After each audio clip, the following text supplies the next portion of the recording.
All right, guys, someone less serious story, but one we had to bring to you.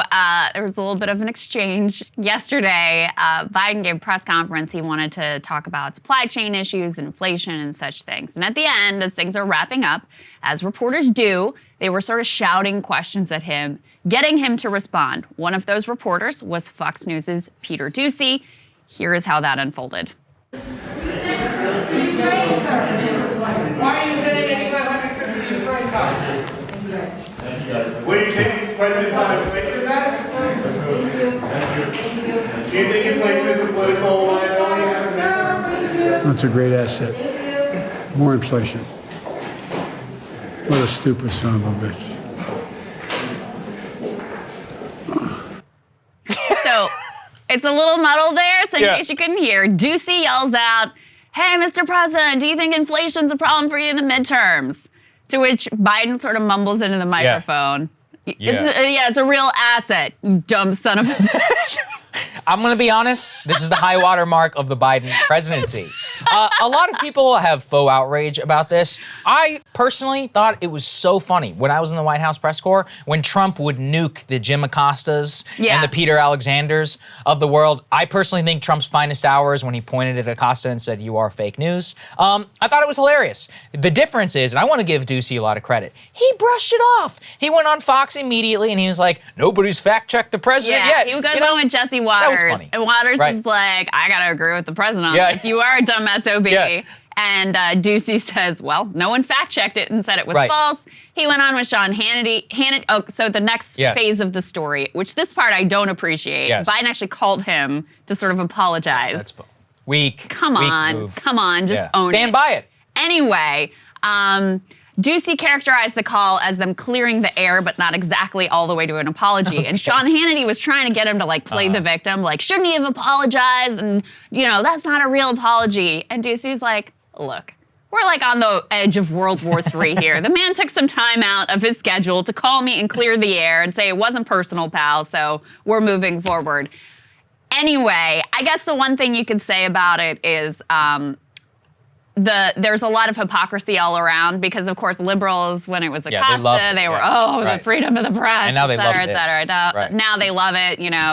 He owned Peter Doocy, et cetera, et cetera. There's a lot of faux outrage on the right of like, how could he? This is so horrible. I liked it. Of course, when it was Trump, they were like, get him. Yeah. So naturally, there's a partisan lens being applied here. We're about to get to real assault on freedom of the press in the next block, which is what's going on with Julian Assange and the continued prosecution of him. But let's stick with Biden here for a moment in terms of what his midterm political prospects actually are. And they are about as dire as they could possibly be. By every metric, enthusiasm level, people trust, how they feel about the country, just every single thing you can think of is bad news for Democrats. And it's gotten so bad that even NBC, Meet the Press, their focus group, their talks with voters is surfacing words like downhill, very negative language from both sides of the aisle. They did a big report on all of the new data that they've got coming in. Let's take a listen to that. Asked to describe America in their own words in our NBC News poll, voters used the words divided, negative, lost, bad, and downhill. I think it's just getting harder to live that American dream. For all this progress, I know there's a lot of frustration and fatigue in this country. And we know why. COVID-19. At a news conference on Wednesday, President Biden promised to reset, saying he would engage more directly with Americans, but he was also defensive. I don't believe the polls. Though the two parties are deadlocked on the question of who should control Congress, Republicans now have a double-digit advantage on interest in the election itself. Disparities like that led to big one-party waves in 2006, 2010, 2014, and 2018. There has been a significant drop in interest among the Democrats' core voting groups since October. Urban voters down 16 points, young voters down 17, and African Americans down 21 points. You seem to be a little bit disappointed. I am.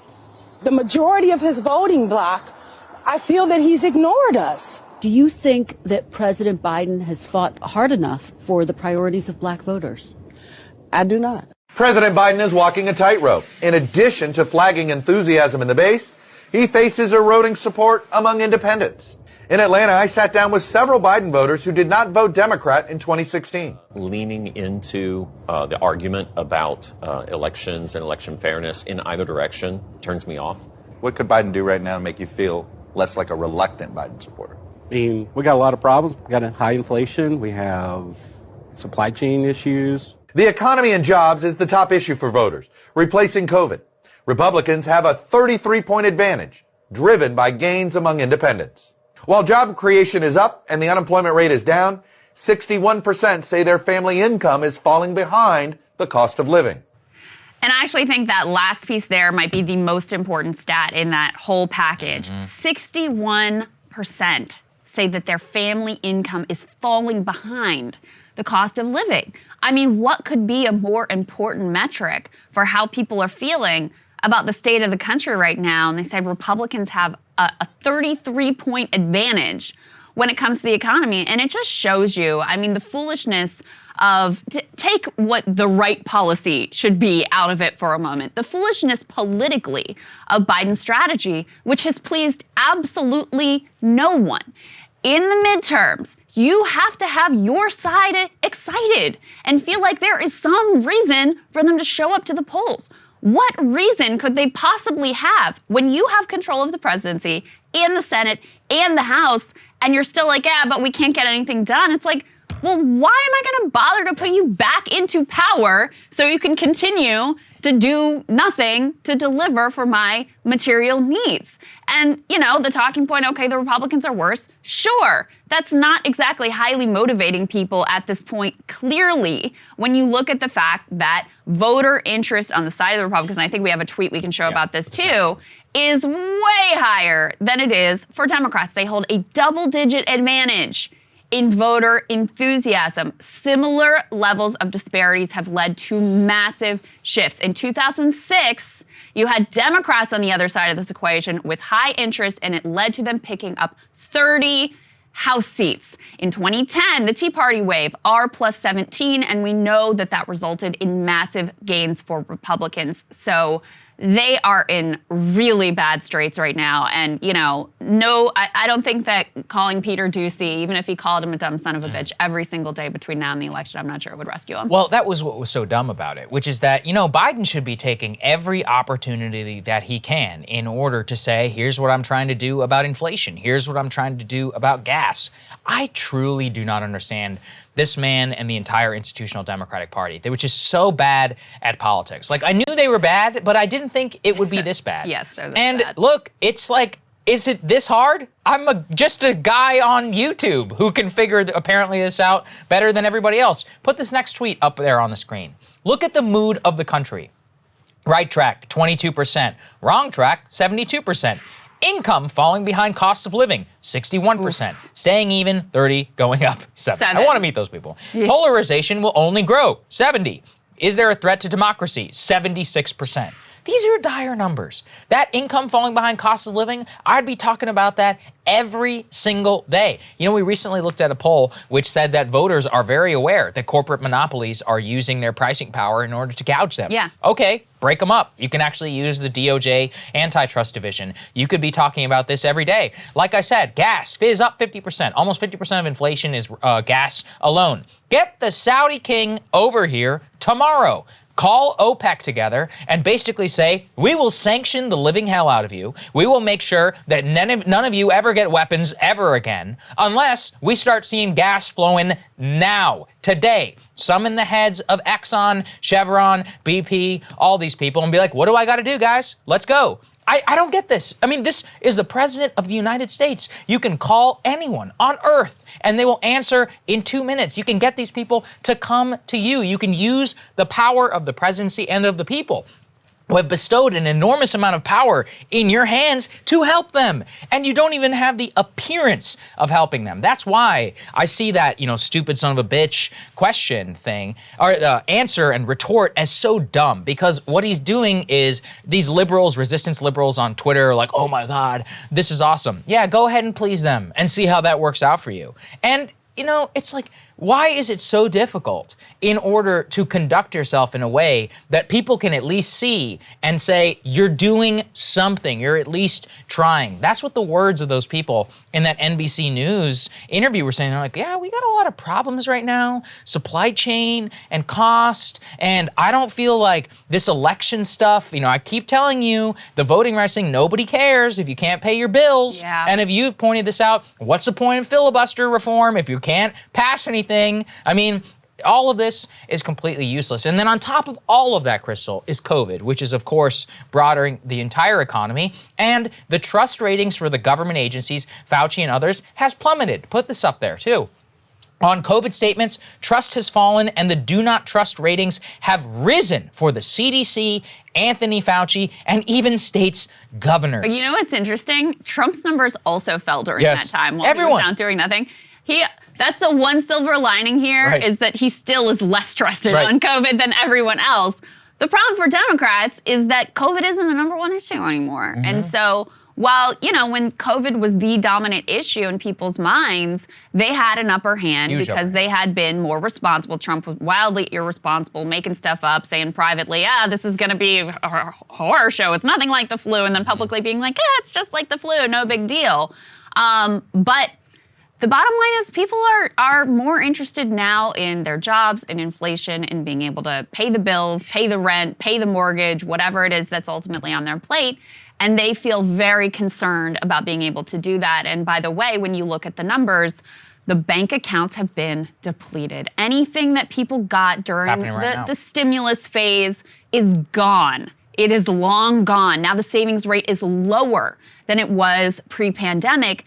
And so, there's been a tight labor market. People have been able to leave their jobs. They've been able to get higher wages. They've been able to go on strike and win concessions. All of those things are great, but doesn't matter a whole lot when costs are going up so much that it's undercutting any wage gains that you ultimately are able to see. And so you have this very negative sentiment across the country. And I think your point about, the poll we saw that said a majority of voters do believe correctly that monopoly, corporate power, corporate greed is a big part of what's driving inflation. Use that. Go out there. Use some of that dumb son of a bitch energy and direct it towards the corporate plutocrats. Very true. Use the power of the pulpit to call these people out. And by the way, this is an area where you actually, as the executive, do have a lot of power. You've put good people in place with Lena Khan and with Jonathan Cantor, as Matt Stoller has talked about. So use them and actually have a credible threat that you're going to break them up or actually break them up if they don't stop price gouging consumers and get costs under control. And I still come back to, people don't expect you to have a magic wand. They don't expect the president to be able to fix all of their problems with the stroke of a pen or anything like that. But they don't see you trying. All they see is you making a bunch of excuses for your failures rather than looking at the chessboard and saying, okay, here's the pieces. And it's a tough landscape because we've got these narrow margins, we've got Manchin, we've got Sinema, but here are the things that we can do. And here are the people and the institutions that I'm going to call out. They don't see you fighting for them. And so as they look at their incomes dwindling and worry about how they're going to make rent and make mortgage and buy groceries and fill up the gas tank next month, they don't see you out there trying to make their life any easier. And that's why Democrats are doomed. I mean, this was all, look, historically midterms are tough for the party in power. That is reality. That was reality going in. But this type of disaster was totally avoidable if they had actually played their cards right. And, on the other side, to be losing to the Republican Party at this point is just utterly pathetic. It is pathetic. They don't have to promise anything. They just have to be in opposition to whatever the hell this is. That's what makes them so awful. I mean, look, they came in with the easiest layup in history. You can blame COVID all you want. They brought the mask back, destroyed their credibility, kept the restrictions, didn't forcefully push back on the school lockdowns. At the same time, you have the supply chain crisis getting completely out of control. He hasn't done anything. How hard is it to put a hard hat on and go to the port of LA, Krystal? I mean, am I a genius for figuring? This is basic politics 101. I truly don't get it. How hard is it to sign executive orders, call out companies from the podium, summon them to you, have actual meetings? Same with the governors. Every way of American life is becoming more miserable. I keep focusing on that. And they're not doing anything about that or even trying. And people are punishing them for that. And they deserve it. I don't know what else to say. Hey guys, thanks so much for watching. That's right. Just as a reminder, you can become a premium subscriber today. Watch the full show completely uncut, our reactions to each other's monologues. You get to listen to it. You get to ask us questions, all that good stuff. Link is right there in the description or at breakingpoints.com. Best of all, great way to say screw you to the mainstream media.